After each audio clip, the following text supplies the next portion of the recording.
अगली खबर चीन से जुड़ी हुई है। अर्थव्यवस्था में सुस्ती का सामना कर रहे चीन ने अपने सर्विस सेक्टर को खोलने के लिए कई घोषणाएं की हैं। घोषणाओं में internet, culture, telecommunication, medical care और एजुकेशन सेक्टर को खोलने की बात कही गई है। इन सेक्टर्स में चीन विदेशी निवेश भी आकर्षित करना चाहता है। लंबे समय से चीन की अर्थव्यवस्था सुस्ती का सामना भी कर रही है। अगस्त के दौरान चीन में फैक्ट्री आउटपुट की ग्रोथ 1 साल के निचले स्तर पर रही है। इस सुस्ती से बाहर निकलने के लिए चीन ने नई घोषणाएं की हैं। सर, ऐसे में सवाल ये उठता है कि सर्विस सेक्टर में चीन की ये सुधार महत्वपूर्ण क्यों माना जा रहा है? साथ ही ये भी समझाइए इसमें कौन कौन से सेक्टर्स शामिल हैं। चीन के अपने जितने भी मूव्स हैं बाजार में बेहद स्मार्ट होते हैं।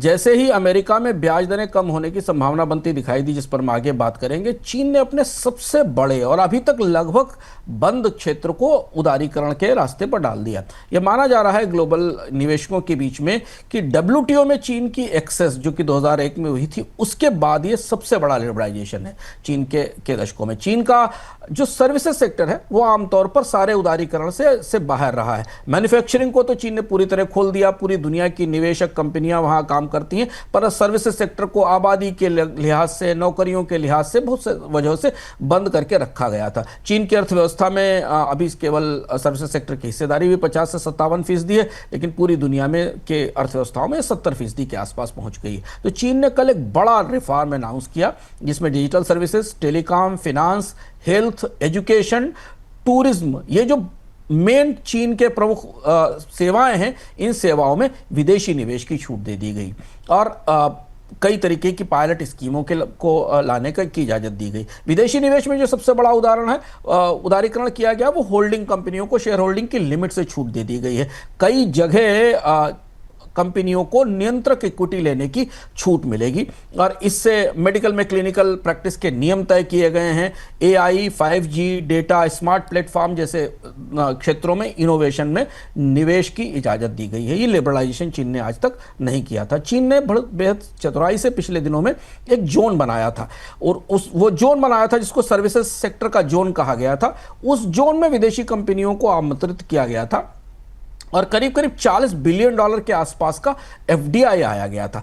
इस ग्लोबल FDI के लिए जो पायलट जोन बनाया गया था, उसकी के नतीजों के आधार पर चीन ने पूरे देश में अपने सर्विसेज सेक्टर का सबसे बड़ा उदारीकरण कर दिया है। कारण वही है कि चीन की मैन्युफैक्चरिंग में ग्रोथ स्लो हो रही है,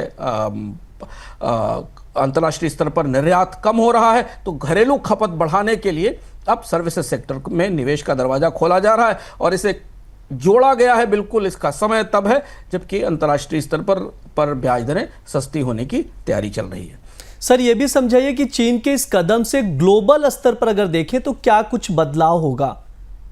ये बहुत सारी कंपनियां दुनिया की चीन में निवेश के लिए, सर्विसेज कंपनियां, जैसे AI में निवेश नहीं चीन में हो पाता था, फिनटेक हेल्थ केयर में कंपनियां वहां निवेश नहीं कर पाती थी, कई जगह बंद था। टूरिज्म से रिलेटेड कंपनियों के लिए चीन का क्षेत्र, चीन ने अपने पास वो चीजें रखी थी। तो अब चीन अपने विदेशी निवेश का दूसरा दरवाजा खोल रहा है। पहला सुधार जो था वो मैन्युफैक्चरिंग के आधार पर था, अब ग्लोबल सर्विसेज कंपनियों को चीन में बुलाया जाएगा।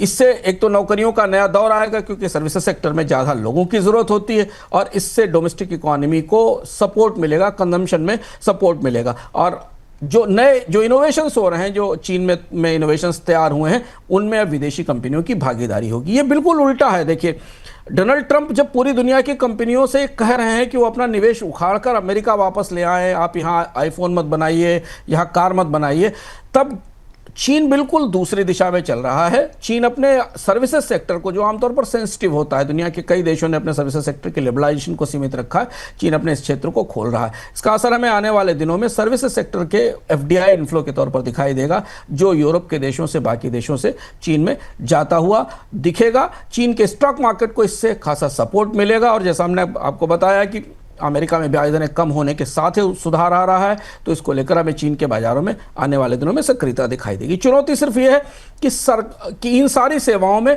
चीन की सरकारी कंपनियां काबिज हैं और जब प्राइवेट कंपनियां आएंगी तो उनके दबदबे को, उनके नियंत्रण को चुनौती मिलेगी और चीन की अर्थव्यवस्था में वहां की सरकारी कंपनियों का काफ़ी बड़ा योगदान है, काफ़ी बड़ी ताकत है वहां की सरकारी कंपनियां। उन्हें कैसे संभाला जाएगा ये देखने की बात होगी, पर यह उदारीकरण, ये सुधार आने वाले दिनों में पूरी दुनिया में अलग अलग तरीके से चर्चा का और ऑब्जर्वेशन का विषय रहेगा।